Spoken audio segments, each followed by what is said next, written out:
어제 뉴스를 보니까 삼성에서 새 신안이 발표되었더라고요.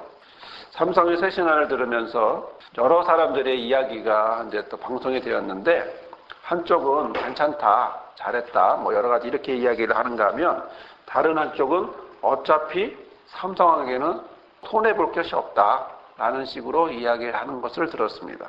한쪽은 좋게 얘기하기도 하지만 다른 한쪽은 그거 지금 얘기하지 않아도 어차피 했어야 되는 거다 라고 얘기하는 것이고, 다만 앞에 있는 분이 뒤로 물러서는 것밖에 다른 변화가 없었다, 이렇게 이야기하는 것도 뉴스에서 보게 됐습니다.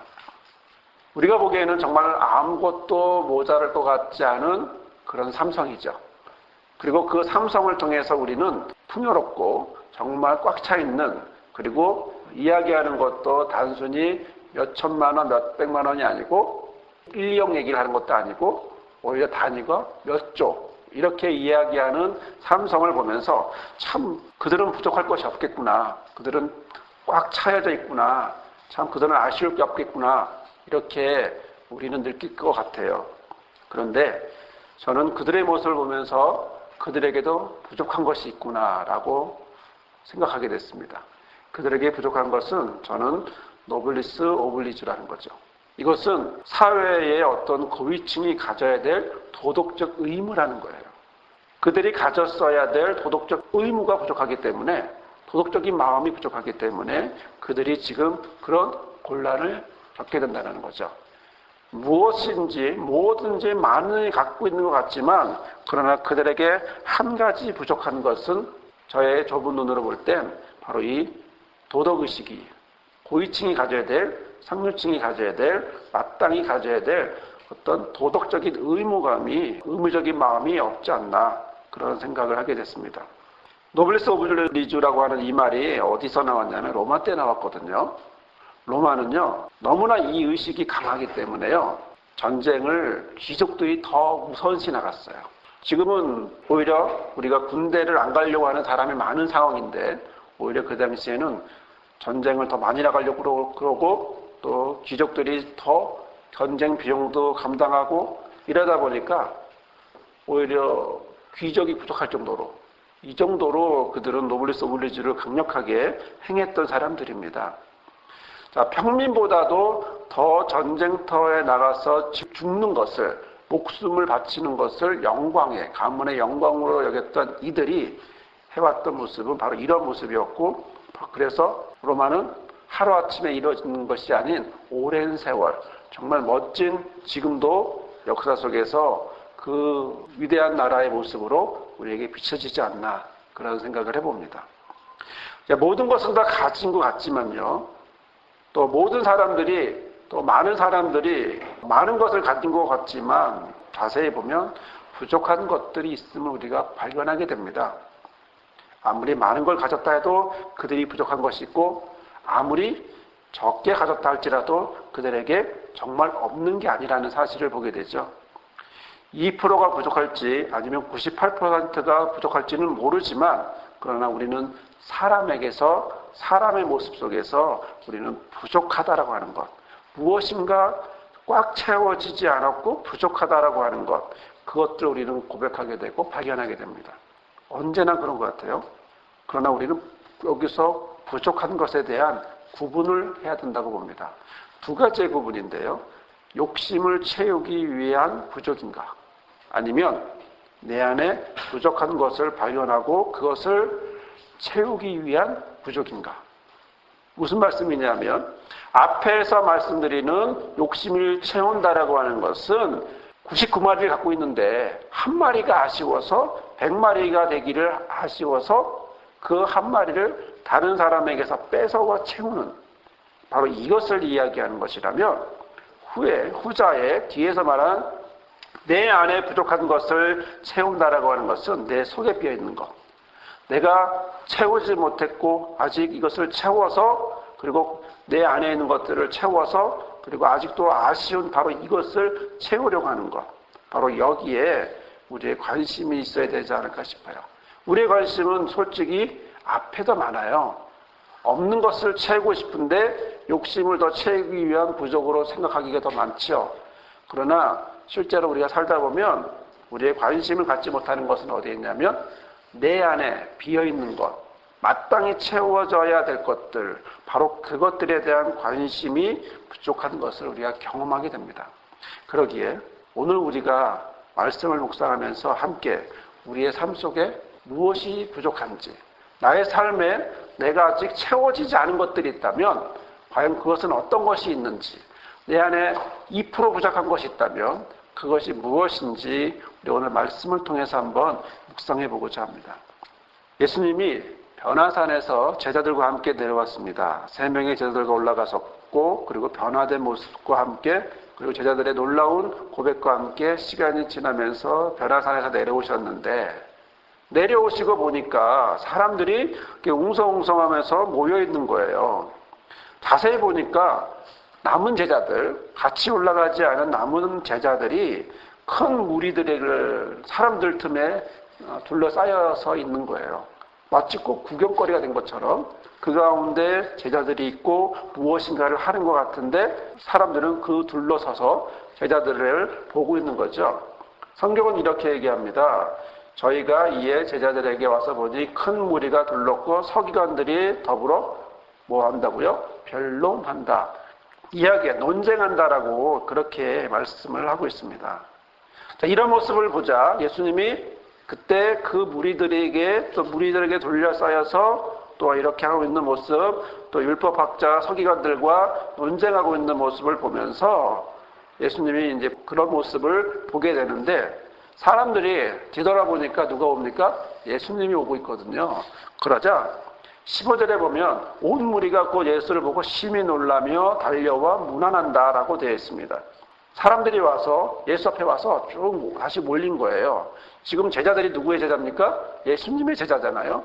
그리고 제자들이 율법사들하고 서기관들하고 이렇게 논쟁하고 있는 상황에서 다시 누구에게 관심을 갖냐면 예수님에게 관심을 갖게 되었어요. 과연 그들이 무슨 논쟁을 하고 있었을까요? 분위기는 제자들이 당황하고 있고 몰리는 분위기가 아니었을까 그런 생각이 들어요. 왜냐하면 뒷얘기와 연결해 봤을 때 그들이 당당하게 힘차게 그런 모습으로 있었기보다는 오히려 당황하고 힘들고 또 그 자리를 피하고 싶은 그런 모습이 아니었을까 이런 생각을 해보는데요. 예수님이 궁금했습니다. 그래서 그들에게 물어봤습니다. 너희는 그들과 무슨 논쟁을 하고 있느냐? 16절에 보면 너희가 무엇을 저희와 변론하고 있었느냐? 이렇게 이야기를 하면서 물어봅니다. 자, 그럴 때 우르르 몰려왔던 예수님을 향하여 우르르 몰려왔던 중 한 사람, 그 한 사람이 이야기합니다. 이 논쟁의 발단이 된 한 사람인 것 같아요. 그 사람은 어떤 아이의 아버지였는데 자신의 사정을 이야기합니다. 그는 굉장히 급한 사정이 있었습니다. 아들은 아팠고 그리고 예수께 데려왔지만 그러나 예수님은 계시지 않았고 그래서 누구에게 부탁합니까? 제자들에게 부탁을 했어요.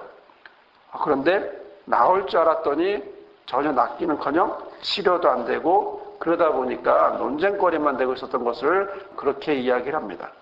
이것이 이제 17절, 18절에 이제 말씀을 하고 있는 거죠.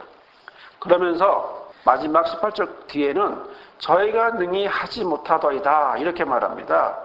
그들은 내쫓지 못했습니다 이렇게 말하는 거예요. 저희가 능히 하지 못한다 이렇게 말하는 그의 입을 통해서 그의 마음이 전달됩니다. 당신의 제자들에게 나는 도움을 원했는데 그들은 귀신을 쫓아낼 힘도 능력도 없을 뿐더러 전혀 나에게는 도움도 안 되는 그런 쓸모없는 사람들입니다. 이렇게 이야기를 한 거예요.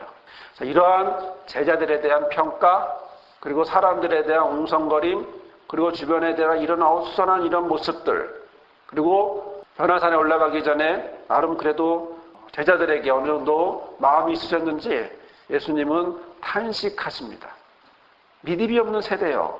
그 앞에 오라고 하는 탄식이 있습니다. 우리 번역에는 나오지 않지만 원어에는 오라는 탄식이 있는데 무지하고 어리석고 악한 자들을 향하여 탄식하고 있는 비탄의 말인데요. 예수님의 믿음 없는 세대에 대해서 매일 비통하시고 안타까운 마음으로 비통하시면서 이것은 책망하기보다는 오히려 안타까운 마음을 더 전달하는 건데 언제까지 내가 너희와 함께 이렇게 참고 있어야겠느냐. 내가 얼마나 너희와 함께 있고 얼마나 너희를 참아야 되겠느냐. 이렇게 안타까운 어떤 스스로 묻고 대답하시는 그런 모습으로 그 자리에서 이야기를 하고 있을 것입니다. 이렇게 상황은 어수선하고 예수님은 제자들을 향하여 안타깝고 비탄한 마음을 가지시고 또 제자들은 아무것도 하지 못했고 그리고 자기에게 부탁한 사람에게 도움을 주지 못한 이런 상황 속에서 갑자기 귀신이 경련을 일으키게 합니다. 20절에 얘 데리고 오니 그러면서 예수님이 안타까워하시면서 아이를 내게 데려와봐 라고 하실 때 데려오너라 라고 하실 때 그때 귀신이 예수님을 보면서 어떻게 합니까? 곧 그 아이로 심히 경련을 일으키게 한지라 그가 땅에 엎드려져 굴며 거품을 흘리게 이렇게 만들었습니다. 귀신이 경련을 일으킵니다. 예수님이 그 아이를 데려오라고 하니까 귀신이 경련을 일으키고 그 아이는 거품을 흘리면서 땅으로 꼬꾸라지게 되는데 자, 이 귀신의 모습을 보면서 저는 마지막 이런 위협과 발악을 하는구나 이런 모습을 생각하게 되었는데 자 이럴 때 옆에 있는 사람들은 어떤 모습을 하고 있었을까요? 주변에 있는 둘러싼 사람들 어떤 모습을 하고 있었을까요? 도와주고 싶었을까요? 겁먹었을까요? 구경거리가 아니었을까라는 거죠. 그 모습을 보면서 지금 누가 고쳐져야 합니까? 예수님이 고쳐줘야 합니다. 지금 아이가 엎드려 구르고 있고 거품을 흘리고 있는데 이 상황에서 누가 치료를 해야 됩니까? 예수님이 치료해줘야 되거든요. 그러니까 사람들은 예수님을 쳐다보면서 아이를 쳐다보면서 그 상황이 너무나 황당하고 무섭고 긴장되지만 또 하나 이것은 자기의 책임이 아닌 어디로? 예수님에게로. 그래서 뭐가 된 겁니까? 순간 구경거리가 된 시장통에서 구경거리같이 그런 상황이 연출이 된 거죠. 하지만 또 하나는 아이가 이렇게 발작을 하니까 사람들은 어떻겠습니까? 놀랬겠죠. 긴장했겠죠. 이게 뭐야? 이게 어떻게 된 일이야? 사람들은 웅성웅성하고 막 긴장하고 그러면서 이 모든 것을 예수님이 해줄까 말까 기대하는 마음 아니면 여러 가지 마음으로 예수에게 넘기면서 그냥 그렇게 있는 이런 상황 속에서 자세히 보시면 예수님은 동요하지 않는다라는 것을 보게 됩니다. 그 상황에서 긴장하실 법도 한데 아이가 꼬꾸라지고 거품을 물고 있는데도 전혀 긴장하지 않으시면서 예수님은 21절에 그 아비에게 묻습니다. 언제부터 이렇게 되었느냐? 그러자 그 아비가 말합니다. 어릴 때부터 그랬습니다. 지금 아비는요 급합니다.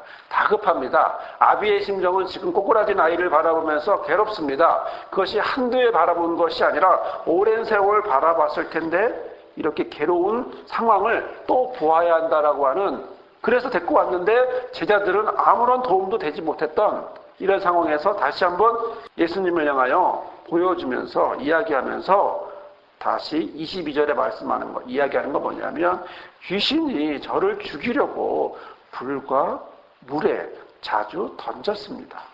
이 아이가 발작을 하면 불에도 들어가고 물에도 들어가는 거예요. 그럴 때 이 사람이 무슨 얘기를 하냐면 뒤에 그러나 무엇을 하실 수 있거든 이라고 얘기합니다. 무엇을 하실 수 있거든 어떤 거라도 할 수 있다면 뭐라도 하실 수 있다면 아무거라도 좋으니까 뭐라도 할 수 있다면 우리를 불쌍히 여기셔서 도와주십시오. 아비는 아마 소문을 듣고 왔을 겁니다. 예수님에게로 가면 치료받을 수 있을 거야. 예수님은 치료하시는 분이야. 그런데 그런 소문을 듣고 왔는데 어디서 좌절하게 됩니까? 제자들에게서 좌절하게 되죠. 제자들을 만났어요. 스승은 없고 제자들만 있어요. 그래서 제자에게 부탁을 했어요. 그런데 실망하게 돼요. 왜요? 제자들은 그를 치료하지 못해요. 치료할 수가 없었던 거예요. 치료할 수 있었는지는 몰라도 그래서 접근을 했는지는 몰라도 결과적으로 그 아이를 어떻게 하지를 못하고 치료하지 못하고 그냥 그 상태로 계속 있을 수밖에 없었던 거예요. 기대했지만 실망이 더 커버린 이런 상황 속에서 이제 마지막으로 다시 한번 제자보다는 스승이 낫겠지 하는 그런 마음으로 아니면 스승도 제자랑 비슷할까? 이런 마음으로 아니면 기대는 했어도 지금까지 힘든 것만 봤기 때문에 어떤 누구도 이제는 신뢰할 수 없어. 이런 생각으로, 어떤 생각으로인지 몰라도 반신반의하면서 할 수 있거든 이라고 말하고 있습니다. 뭐든지 하실 수 있다면 해보십시오. 예수님을 전적으로 신뢰하겠다라는 말이 아니죠. 그냥 반신반의하면서 전적으로 신뢰하지는 못했지만 혹시 도움이 될까 싶어서 당신에게 맡깁니다 라고 하면서 얄팍한 어떤 이런 모습을 보이게 되는데요. 예수님은 그 말이 귀에 거슬린 듯합니다. 할 수 있거든? 할 수 있거든이 뭐야? 23절에 보면 예수께서 이르시되 할 수 있거든이 무슨 말이냐? 아니 할 수 있다니 지금 너가 여기 온 것은 하든지 말든지 그런 생각으로 여기 온 거야? 아니면 너가 여기 온 것은 왜 무엇 때문에 여기 와서 아이를 고쳐달라고 이야기하는 거니? 정말 무엇을 바라보고 여기 있는 거니? 라고 묻는 듯 하는데 그것은 할 수 있거든이 무슨 말이냐? 믿는 자에겐 능치 못할 일이 없느니라. 여러분, 믿는 자에게 능치 못할 일이 없다는 건 믿는 자는 모든 일이 가능하다는 얘기가 아니라 믿는 자는 모든 일을 행할 수 있다라고 말씀을 하고 있는 것입니다. 할 수 있으면이 무슨 말이냐? 믿는 사람은 모든 것을 할 수 있다. 자, 아까 이 아이의 아비는 뭐라고 말합니까? 뭐든지 할 수 있다면 이런 얘기고요. 어떤 것이라도 하실 수 있다면 해주세요 라는 말이지만 예수님은 모든 걸 할 수 있다는 거죠. 모든 걸. 자, 모든 걸 할 수 있다라고 하는 이렇게 얘기합니다. 그러자 이 아비가 얘기합니다. 그 소리를 듣자마자 바로 곧 아비가 소리를 질러 말합니다. 내가 믿습니다. 나의 믿음이 없는 것을 도와주십시오. 내가 믿습니다. 나의 믿음 없는 나를 도와주셔서 내가 좀 믿음을 온전하게 가지고 정말 신뢰하고 지금은 반신반의하지만 지금은 온전하게 믿지 못하지만 그러나 당신을 온전하게 바라보고 당신 앞에 모든 것을 맡기고 믿고 나갈 수 있게 해주십시오. 라고 고백합니다. 이런 모습들을 누가 보고 있습니까? 제자들이 보고 있습니다. 또 무리들이 보고 있습니다. 주변에 있는 모든 사람들이 그 두 사람의 대화를 보고 있습니다. 듣고 있습니다. 그러자 이 무리들이 어떻게 합니까? 예수님에게로 몰려 들어오기 시작합니다. 그들은 예수님이 어떻게 하실지 관심을 가졌겠죠. 궁금했겠죠. 새로운 구경거리였는지도 모릅니다. 이번엔 제자들과 좀 다르겠지. 아까 제자들은 실패했는데 이번엔 스승이니까 좀 다르겠지. 아니면 스승은 아니면 제자만큼 못하고 그냥 그렇게 끝날까? 이런 여러 가지 생각이었는지 그런 구경거리 같은 모습인지 바로 예수님에게로 사람들이 몰려드는데 바로 이런 모습을 볼 때 예수님은 그를 향하여 뭐라고 외치십니까? 더러운 귀신을 꾸짖어 가라사대 벙어리 내고 기먹은 귀신아 내가 내게 명하노니 그 아이에게서 나오고 다시 들어가지 마라 라고 말씀하고 있습니다. 예수께서 달려드는 그 무리들을 보셨지만 그러나 또 예수님은 동요되지 않는다는 거죠. 아까 같은 상황에서도 동요되지 않았고 지금 상황에서도 동요되지 않는 그런 예수님의 우리는 모습을 보게 됩니다. 자, 그런데요. 이렇게 해서 귀신이 그 아이를 26절에 보면 귀신이 소리 지르며 아이로 심히 경련을 일으키게 하고 나가게 되었습니다. 마지막 발악을 시키고 마지막 심히 경련을 일으키게 하고 난 다음에 그리고 귀신이 나갔는데 나가니까 아이가 어떻게 됩니까? 마지막 질을 뺀 거거든요. 온 힘을 뺀 거거든요. 그래서 어떻게 했습니까? 누웠어요. 바닥에 누웠어요. 겉에서 보니까 뭘로 보여요? 죽은 것처럼 보여요. 아이가 지금 너무 힘이 들어. 그래서 죽은 것처럼 보여요. 그랬더니 사람들이 뭐라고 말합니까? 많은 사람이 말하기를 죽었다. 그래서 사람들이 뭐라고요? 아이가 죽었어. 지금 여러분, 이 사람들의 무엇이 부족합니까? 판단이 부족한 거죠. 정확히 보고 있지 못하는 거죠. 눈으로 보고 있는데 이 아이가 죽지 않았음에도 불구하고 죽은 것처럼 보고 있는 거죠. 이 사람들의 관심은 지금 구경거리였고 이 사람들의 관심은 아이의 모습을 보았는데 정말 보아야 할 건 뭡니까? 예수 그리스도가 이 아이를 살렸다라고 하는 것을 보아야 하는데 오히려 이 아이가 죽었다. 고쳤다라는 것을 보아야 하는데 이 아이가 죽었다라고 평가하고 그렇게 생각하고 있다는 거죠. 정말 부정확한, 정말 제대로 보지 못하는 그런 모습을 보게 되죠. 눈이 있지만 그 눈으로 다르게 보는 이런 모습입니다. 이때 예수님은요, 아무 말도 하지 않습니다. 또 동요가 일어나지 않습니다. 그는 그 아이를 그냥 손을 잡아서 일으켜 세우십니다. 예수께서 그 손을 잡아 일으키시니 이에 일어서니라. 예수님의 손은 정말 사랑의 손입니다. 거의 죽을 만큼 고생하고 있는 그 아이를 가만히 두지 않고 이렇게 세우는 모습을 보게 됩니다. 이렇게 해서 한 아이가 고침을 받고 무리들은 새로운 모습을 보게 되고, 아이가 죽은 게 아니라 고침을 받고 건강하게 되었구나라는 걸 알게 됐고, 또 아이의 아비도 그 아이를 데리고 집으로 돌아갔습니다. 다 끝나고 나중에 집으로 돌아온 제자들이 예수님에게 묻습니다. 28절에 집에 들어가심에 제자들이 종용이 묻자오되 우리는 어찌하여 능히 그 귀신을 쫓아내지 못하였나이까? 제자들이 뭐라고 묻습니까?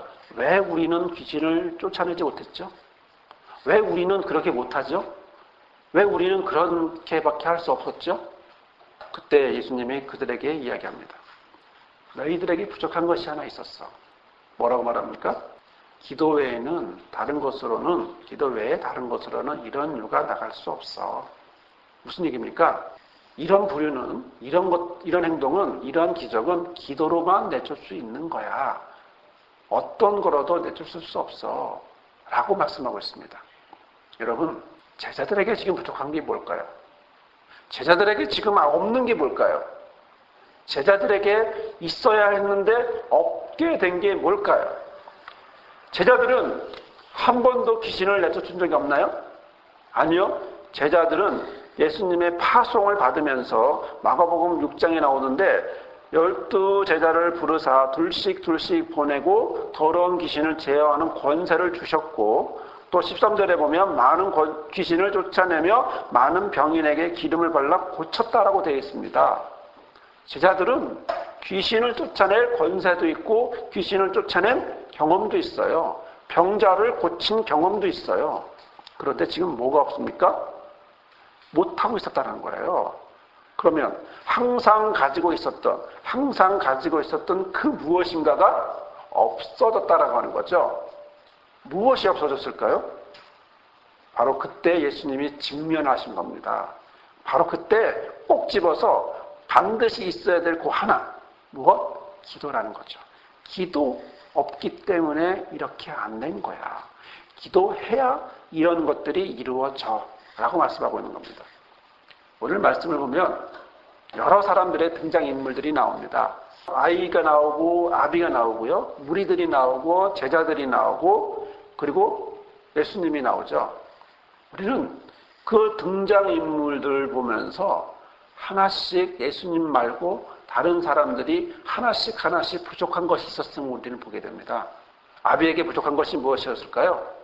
믿음이었습니다.